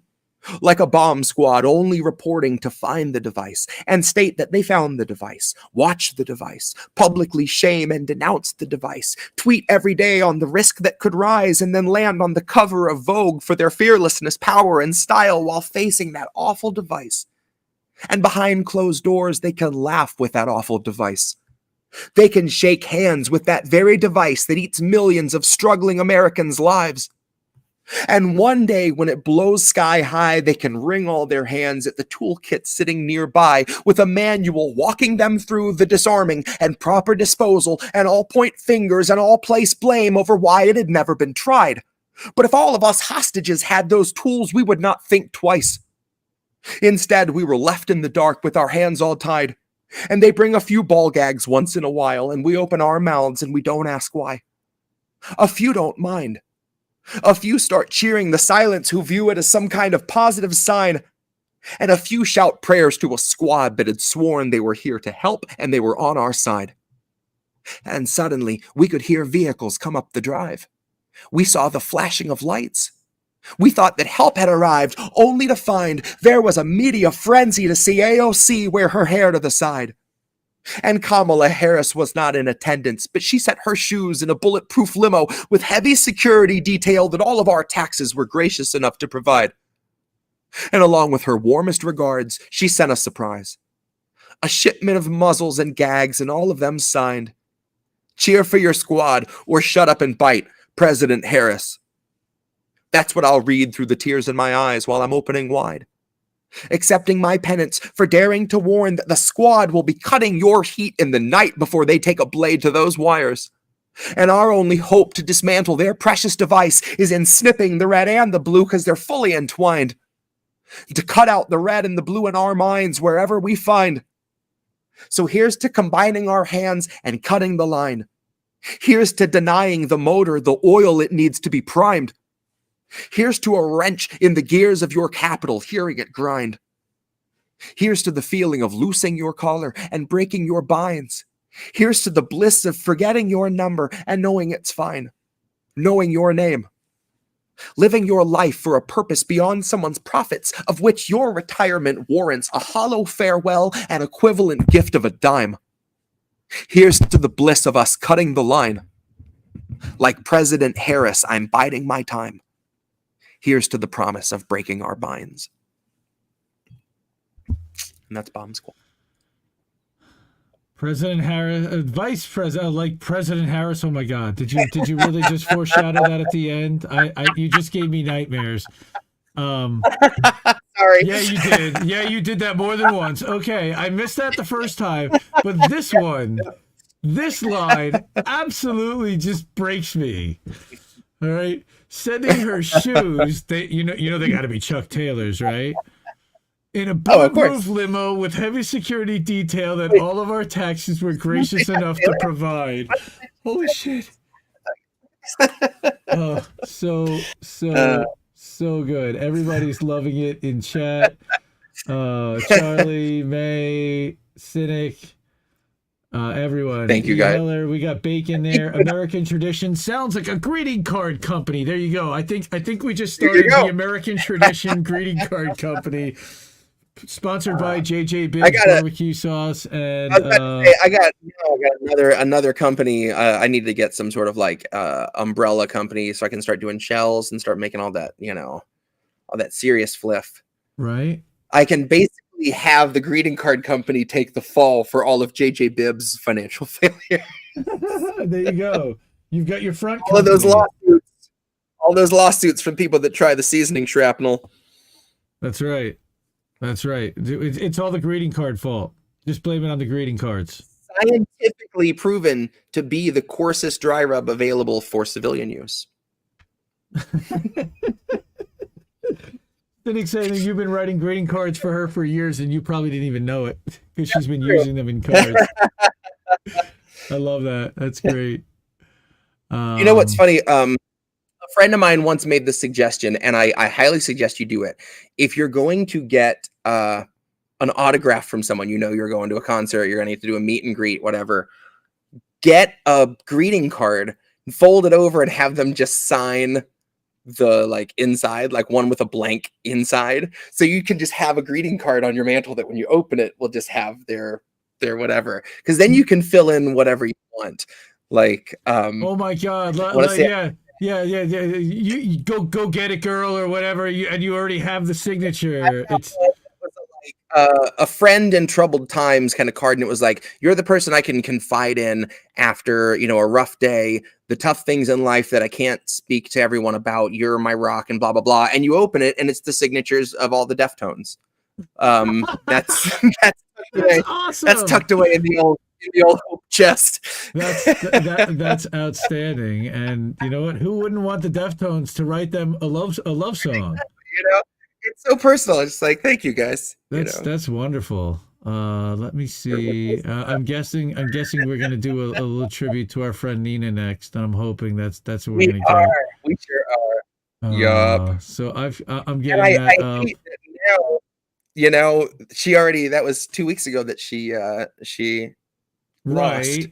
However, I don't feel like it is the last. I don't feel like it's the last we've seen of Nina Turner. I feel like they'll be shopping her around as a presidential candidate. And however, well, again, just this week they've been teasing: will she run as an independent? Will she run as a Democrat? Yeah. Will she? I just, guys, Oh God. we already twice. Like, oh, I am, yeah. It's been a week. It's been a week. I can say that. It's certainly been a week.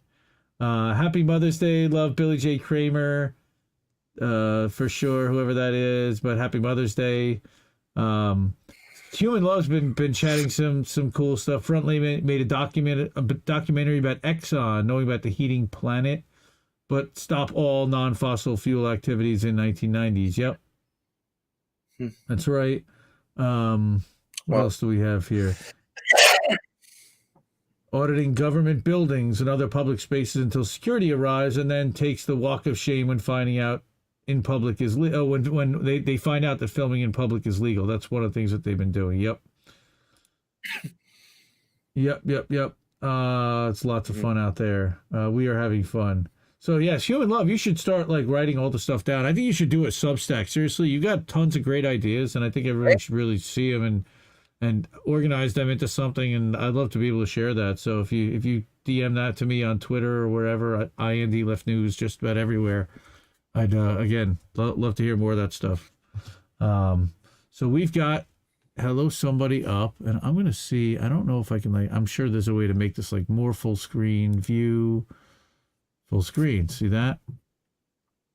Now you don't have to see all that other stuff. And if I go to the studio mode, I'm gonna mess around with this for a second. Shifter on my own. I feel like getting trashy. I want to cut out the browser tabs. There we go. We can do that there. And we do that there. It feels like my hair's been fucking up all day. Yes. 3. Wait, did I say trashy? Because I meant super trashy. Did you mean like super hot? Because that's what everybody would do. Hang on. Super duper hot. That's hot. All right. Now that hopefully fix. We have fun here. That's the best. This is like my vacation every 2 weeks from doing news and dealing with the nonsense and like my ability to vent. Okay, so let's turn off studio mode so you can see the size again, and we can even blow this up a little bit for everybody else and make this, of course now I went into full screen, so let's make this bigger so everybody can see it nice and big. Hello somebody. Love it. Nice. Look at us.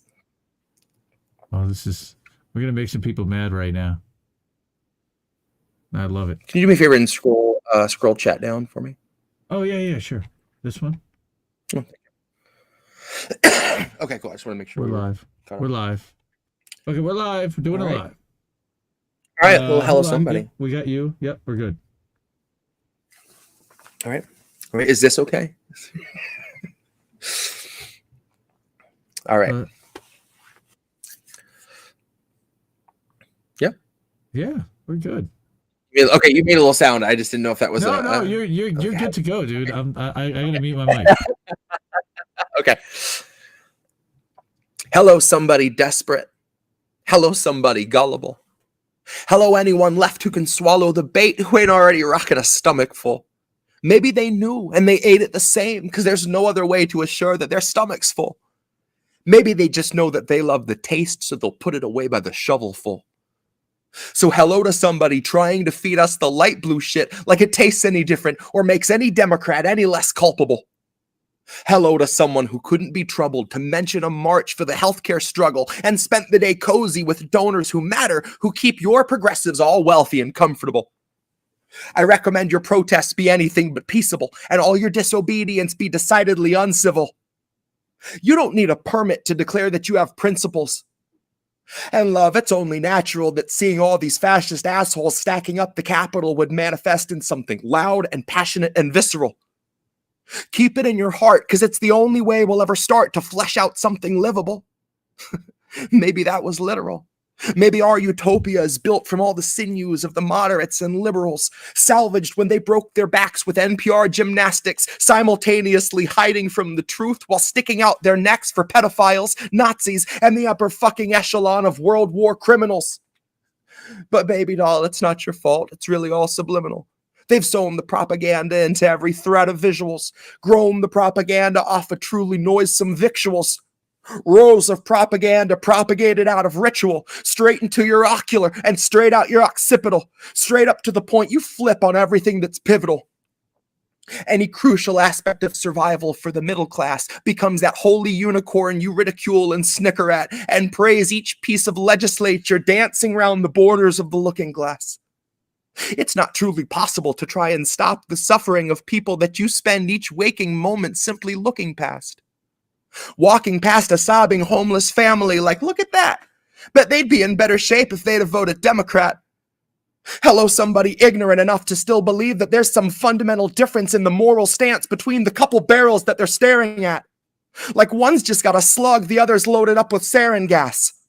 Both of them are pointed at your temple, and they're both equipped to make this breath your final gasp. So hello, somebody dense enough to split the hairs of which one is the kinder executioner with what will be their final task. Vote Nina, 24. Well, we couldn't do it 22. Sorry. So we're now pinning, and let's kick that can a little further down the road. And again, if she runs an independent, let's see if she actually does call them two bowls of shit. And if she does, I'll give her all the credit in the world. I gotta say, look, I thought those days are gone, but you never know. But I've been wrong before. We've all been wrong before, and she's shown herself to be running as a Democrat and be loyal to Democrats, and we're not. We understand that. So I mean, she even said, I'm paraphrasing, but if you're disappointed in the squad's vote today, on a day we were all disappointed in the squad's vote, you'll be disappointed in my votes. And that's something I was equally disappointed to hear Shahid Buttar say. That if you're disappointed with that, I'll probably have to go with the flow too, to some degree. I'm like, again, I guess good for you for admitting it now and saving some people the time. But again, it's like, what hope do we have when people are admitting, they're like, again, I can only run into the burning building and do so much, I can like. You're driving an 05 GMC, isn't that right? Who was driving the 05 GMC? That's my studio. I called back to that. That was great. See, some people do listen to all the words and absorb them. Reading, and that's why too. You're Ed McMahon, motherfucker. I'm the co-pilot. I'm just here. I'm just here to push the buttons so the dude can play the music. Poop trucks now. Okay, Jenna Colby. I don't know what that. Poop trucks? I don't know what poop trucks are, but I'm guessing that Jesse might know the reference to that. I don't. I don't. Oh, poop trucks! No, the French protests. They were backing up poop trucks. Oh, right. They're backing up the truck. Oh my god! That took me a minute. I smell what you're stepping in. That's it. Love it. Okay, so all right, we only have one more. Hang on, let me set up our last one, which is again another one of my favorite pieces of yours personally. And it is where are we here? Which one? The Grift. And this is like, you're working on your new piece, and this is gonna be fire up Shepherd of Hopes first. Shepherd of Hope is in there too. Oh, we want to do that. We're too? going. Okay. We're going.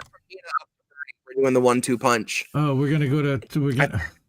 If we're talking Stockholm, we have to talk about the sheepdog in chief. We have to talk about the one that I fell for. Everyone, we our first got on. I mean, technically, he was my second. He was my second, but he was like the first time when they didn't even let us into the primary. I mean, it was just, look, Obama, they let us at least believe like we were going to win. And then they were like, nah, he's actually a banker, Republican, Reagan-esque guy. And like we fooled you. Like this time it was like, no, you're not getting anywhere near it. you guys can go pound sand because this guy is serious and he can actually do things and push people to a point, and we're not having any of that shit. All right. And so we're going to make a phone call and we're going to bling. Mayo Pete and Amy, your time's not yet. We're putting Joe in there, and that's what's going to happen. And Bernie's going to go away, and Elizabeth's going to be left twisting in the wind. And that's what's going to happen. And 2020 happened. And I had a good Obama. I don't have my Bernie is decent, but my Obama. And here we all are. Which I didn't know. I do a decent. I never Bernie. tried my Bernie out until last year. I got a hernia at work. A hernia? And it was about a week into that I was like back to like light duty, and there were a lot of things I couldn't do. And so I always had to get someone to help me with the trash at the end of the day, like carrying trash out. And our maintenance guy started calling me Hernie Sanders. Oh, God. I would always talk to the maintenance officer. I'd say, I am once again asking you to help me take out the trash. Nice. Oh, that's outstanding. I love it. I am once again It is asking you. unconscionable that 99% of the trash is taken out by the bottom 2% of employees. I love it. I love it. Yeah, damn you, Barry phone call, as E. Heller says, smelling bacon and with volcano-based solutions. Damn you, Barry phone call. He did it to the NBA. He did it to the DNC. He did it to Netflix. Come on, sign up for my special. Dude, Mike McRae, by the way. Barack fucking Obama. I was going to do that tonight. And then I realized that I've got enough Obama pieces to do an Obama episode. So there's just going to we're going to do an Obama show. Holy shit. Oh, I got to send that. I got to send that link to all my neolib friends. Oh, that's going to be a fun one. Ooh. We're going to squish on that one. Okay, so I'm all set up. I'm going to go to presenter mode, and we can go to Shepherd of Hopes and talk about my good pseudo grandfather Bernie, who we were all fooled into thinking was actually going to be president at one point, but he turns out that he just loves his good friend Joe. Yup. Shout out to Lucy from Blue Moon Red Wine, because she was going to be doing a piece about the Bernie 2024 prospect being kicked around, and she was like, "Could you write something about that?" And I was like, "Maybe I can." And I ended up writing this. I didn't realize I had that much to say about it, and turns out I did. And yeah, this is I really love this piece. This is called Shepherd of Hopes. If you fool me once, it's because I didn't think a guard was needed. If you fool me twice, it's because I didn't learn the lesson, so it bears repeating. But if you try the same play 3 times running, it's because you know what's coming, and you didn't come to lead, you came to purposefully be misleading. Democracy is dry. It's spent a century bleeding. The husk is gaping open to the sky out in the field where all the sheep just keep on circling and worrying and bleeding, waiting for the shepherd that they tried to hide their faith in, but he's so appealing. They'd gladly give their fleece. It's such a freeing feeling that even when he leads them to the ledge and starts to urge them on, they're positively beaming. They were told that they were on their way to save democracy, so even as they plummet, they just gloat. They don't consider screaming. And halfway up the cliff, the shepherd's cozy little mittens wrap around the staff of shattered human hopes on which he's leaning. He shows the gentle grin that used to stir your inner spark, and he says, "Not me, us," as he gestures to the oligarchs. He knows that if he runs, they're going to stop him like a stolen car. And he'll easily surrender because it bought a lot of time for laying mines in all the grassroots. Suddenly, the tiniest of movements gets you blown apart. Suddenly, you're in a play that's set on an election day and voting for the fire, unaware you're playing Joan of Arc. Suddenly, the shepherd pulls the rug and slips a hood across your clueless mug and everything goes zero dark. I'm going to warn you once more before it's 2024 and you fuck around and find out who your heroes are. Take a step back from the herd and you'll learn that you can spot who all the shearers are. If you really want to know the product that they're selling, I can take you where the mirrors are. If you think your voice is finally ready, I can tell you where the lyrics are. I hid them in a box I had to bury neath the cobble when they carpet bombed the promenade and raided all the street bazaars. Now all we got's the marketplace, and you're too broke to even bother asking what the options for your treatment are. Suddenly, the raw debris of homeless human dignity will find it has 100 teeth for every badge and sweeper's arm. Suddenly they speak in solidarity, and each is armed. Suddenly the sheep can see the shepherd for his truest form, and all pitch in at once to help him buy the farm. And now it's zero dark, and all is calm and peaceful, save the distant wail of sirens that approach beside the flames of rising dawn. Suddenly the carrot's just a string that's on a stick, and all your movements make you sick because the prize is gone. Now we could go and flee into the forest low and meek, or we can exercise our right to feast and go and graze on Biden's lawn. Because he's been sowing seeds that seep a toxin out to sap a bit from each of us and keep on leeching decades after Biden's gone. So regardless who they summon out of hell to come and do the job, it will not feel like Biden's gone. But in that time of hopelessness, you cannot trust the shepherd when he once again comes asking you to humor him his siren song. It's cute that you can innocently, honestly assume that's just a symptom of a system that was wired wrong, and not the standard feature, basic function, primary objective of a mass hypnosis firebomb.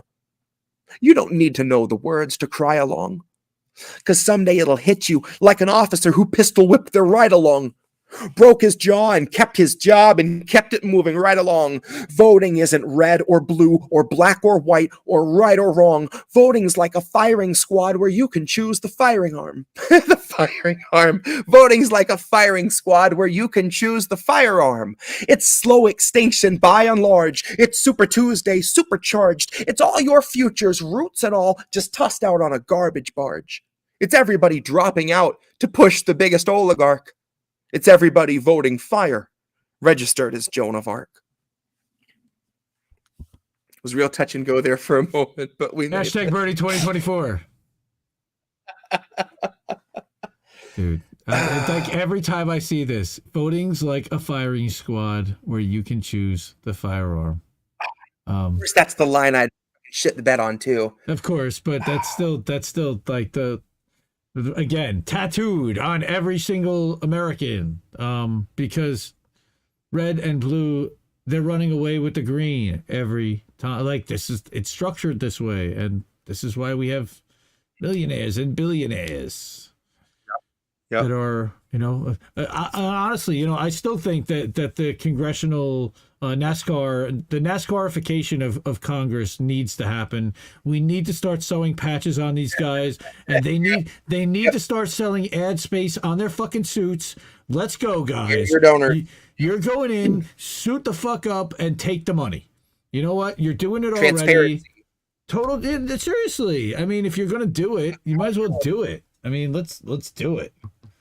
You know what? It's a great opportunity for AOC's Taylor.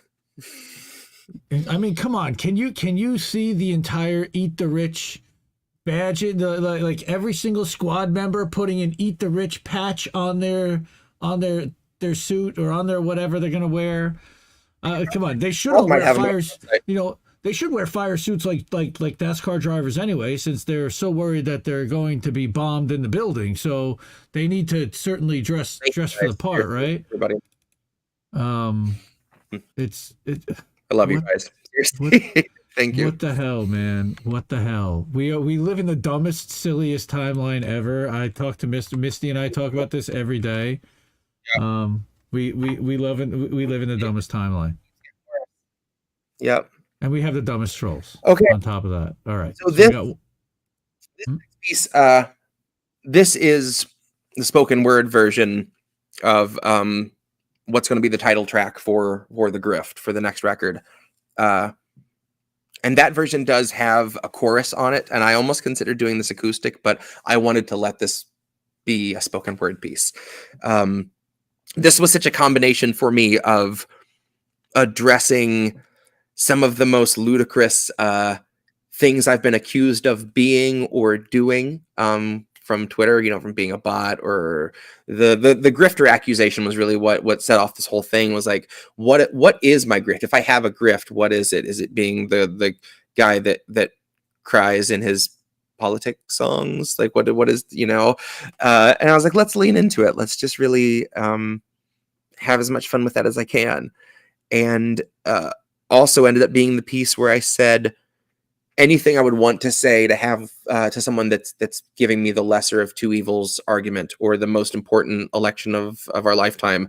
I'm going to be wearing out the couple screenshots of a couple verses from this song soon on Twitter, because this was really the most succinctly I could put any of my thoughts, especially about the people that push that that love to use the oh well, you're acting like you're not getting what you want at a restaurant, or the people that say voting is like getting on a bus, because no matter what, it's a new destination. You're closer to where you want to go. You're not there yet, but you're closer. And all that. It's so ludicrous, and it's such a mundane thing to compare such a serious issue to, that it's kind of telling in and of itself. So that was all ended up in this. Yeah, this is the grift. Last stand, and I came to deliver. I've been called a Clinton operative, a Russian, and a grifter. By libs awash in student debt and proud to be an intern, sucking up to pigs who will get a tax cut in the midterms. You cut the ties but never heal the wrist burns. Capitalist shackles wrap and penetrate like ringworms around the necks of those whose deaths will not affect the king's purse or the coffers of the company the king serves, who manufacture mandated tinctures, safety data hanging from a fixture, half a mile skyward, dangling from the rafters. My grift is sobbing till I'm cackling with laughter, so I guess I would have made a decent actor. I'd be great at crying on command until they cut plus 40 minutes after. When the director waves their hand, it ain't a rap, it's now a legal matter.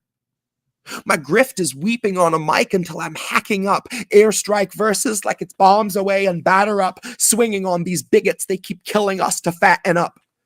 Kill the switch and eat the rich. I think they're finally fat enough. Grab your knife and fork, the world is yours, just say you've had enough. And if you're comfy, you can go ahead and laugh it up.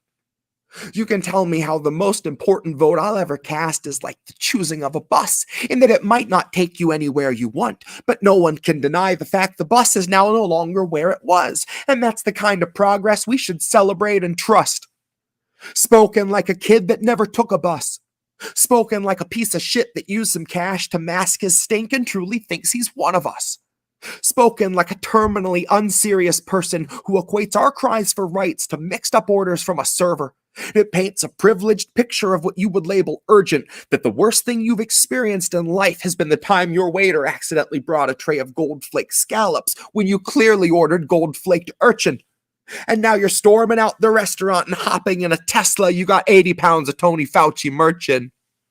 It's best to place your bets on weaponizing the identity of every limp progressive claiming grassroots integrity. Policy is a slippery slope for all of its complexity, so flex your brave resistance with this Ilhan Omar NFT.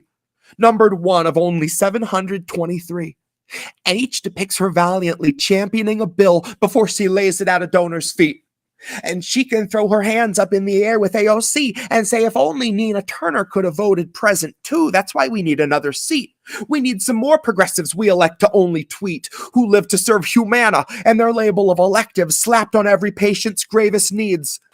As every station plays the theme, that medical professionals agree on the effectiveness and safety of injections authorized for this emergency. And in other purely unrelated news, the profits of the ones who manufacture vaccines just increased by nearly 36 billion with a fucking B. Sometimes it feels like we're the only ones that see. Sometimes it feels like all of us are lost at sea. And every time we think we see an island on the tip of the horizon, it turns out to be another measure making sure we're kept within the watchful eye of murderous authority. So I guess my grift is crying for the future they denied us, where the people who would buy us are a mockable minority. And we are more than genomes under warranty. And we are more than serfs in constant quarantine. If I had a single breath left, I'd let the chorus scream, I denounce our leaders claiming none for all and more for me. That's the grift. Man, that's beautiful. There were at least 2 or 3 lines that I looked at in that one, and I was literally laughing out loud. Like you literally got me like to crack up. And it's a good thing that my mic is muted. Omar NFT because Dude, that Ilhan Omar NFT thing is great. Okay, it just increased by again in purely unrelated news. Profits increased by 36 billion with a fucking B. Like, yeah, how many people work there? Okay, yeah, that's great. Love it. I can't wait to hear more of the grift. And by the way, shout out to Nick. I did hear a reference to the word unserious in there. I did. We know unserious. Yep. Nick with his deeply unserious, bringing that word into the vernacular. I will certainly credit him with that. Yep. But that's I so did. Yeah, funny. I tagged him one time when I posted that chunk of that song. I tagged him on there. This right there made me laugh out loud for the first time. Goldflake scallops instead of goldflake urchin. I'm like, oh, dude, that's so brutal. Why did that make me think of Jeff Miami right there? I ordered goldflake scallops, and you delivered. Right? I ordered the urchin, and you gave me scallops. Come on, dude. Jen, come on. Did you order the urchin? Who ordered the urchin? Okay. So yeah, that's a great line. And then the other one that cracked me up again, the Tony Fauci merch. 80 pounds of Fauci merch in a Tesla. Dude, that's a good thing I wasn't drinking, because I definitely would have spit out my drink all over my monitors with that one. And I was reading it. Oh my God, that's great. Again, everybody, he comes up with this shit in one setting, in one sitting. He basically writes it through within a couple of... I'm still just... I can't... I marvel at that. I still can't get my head around that. Like, I write one... Man, I sit on a forklift and all of a sudden it's just my ideas play.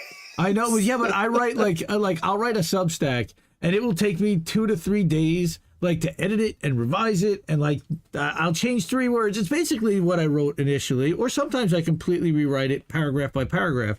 But like, I go through a revision and editing process before I want to put it out there. Like, it's so fucking good on the first shot every damn time. Damn it, you're just too damn good. I love you. You're the best. And I think everybody in chat doesn't disagree with me, or would agree with me. Like, dude, what? Yep. See, Charlie Mack says that's totally a G offline.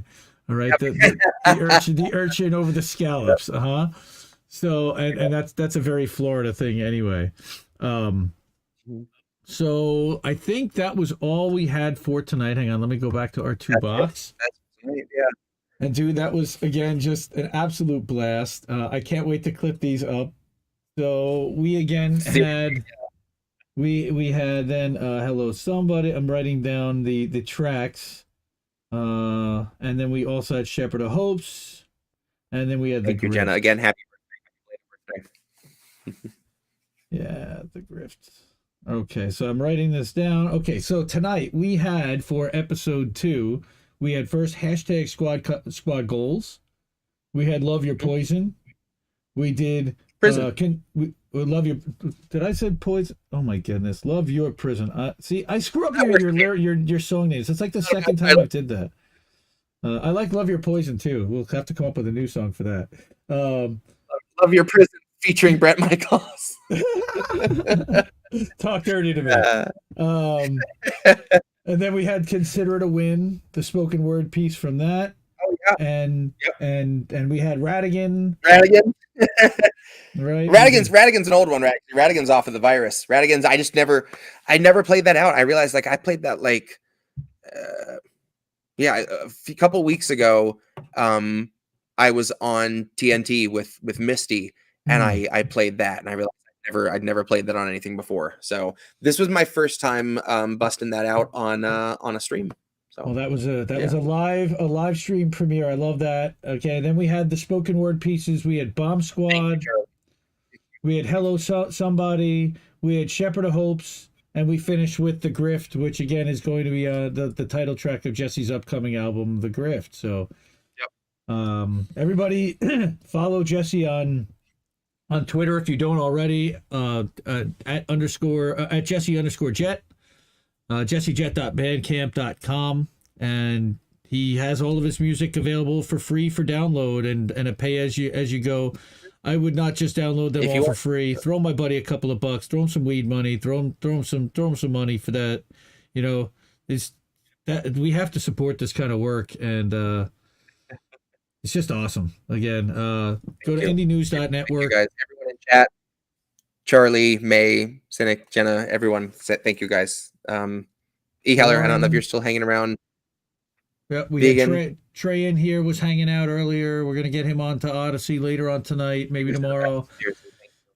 We've got Jenna, of course, again, was in here, terrific. And again, she's saying Jesse is magical, and I agree there. And everybody's just showering you with love, and that's one of the reasons why I'm happy to do a show like this, because people need to hear this stuff and need to be able to regularly express their appreciation and drop some super rays at some point on you. We didn't get any tonight, but at some point, we'll get some donos and we'll get some more people in here. This was so much fun. Again, I thank everybody for being here for episode 2 of Jesse Jett's American Tradition. It's an honor to be the co-host and the co-pilot for this show, and to listen to this guy play some tunes and do some spoken word for a little while every couple of weeks.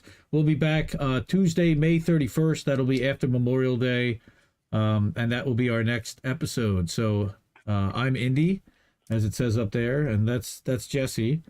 And I don't know if you have anything. You have anything you want to plug? Any appearances you got? Anything you're going to be doing? No? I don't have.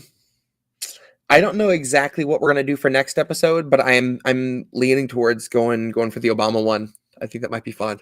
Nice. Just after Memorial Day, sure. After we're memorializing all the soldiers that he condemned in Libya and in Iraq and everywhere, in Afghanistan specifically. Yeah. Okay. So you heard it here, kids. It's going to be the Obama episode. Oh, that's going to be a lot of fun.